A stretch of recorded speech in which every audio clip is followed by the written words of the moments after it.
Hello guys, ഇപ്പോൾ നമ്മൾ പോകുന്നത് സൗപർണിക നദിയുടെ തീരത്തേക്കാണ്. മൂകാംബിക അമ്പലത്തിൽ നിന്ന് ഏകദേശം 1 കിലോമീറ്റർ ദൂരം മാത്രമേ ഉള്ളൂ. അങ്ങനെ ഞങ്ങൾ നടക്കാൻ തീരുമാനിച്ചു.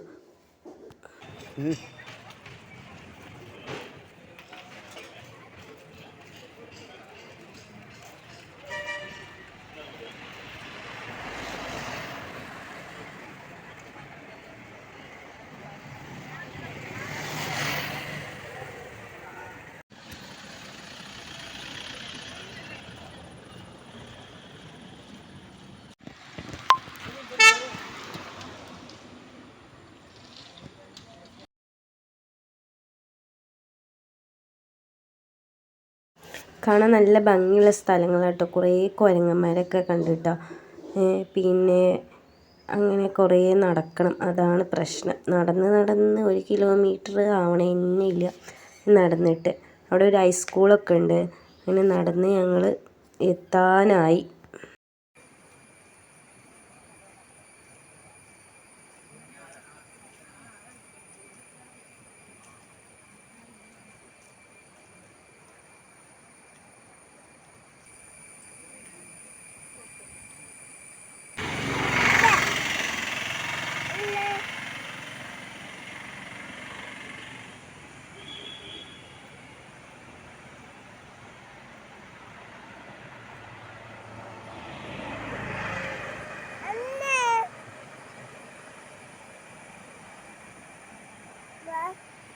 അങ്ങനെ നമ്മൾ അവിടെ എത്തിക്കഴിഞ്ഞു. നമ്മൾ കാണുന്ന അമ്പലമാണ് സൗപർണിക നദിയുടെ തീരത്തുള്ള ഗണപതി ക്ഷേത്രം.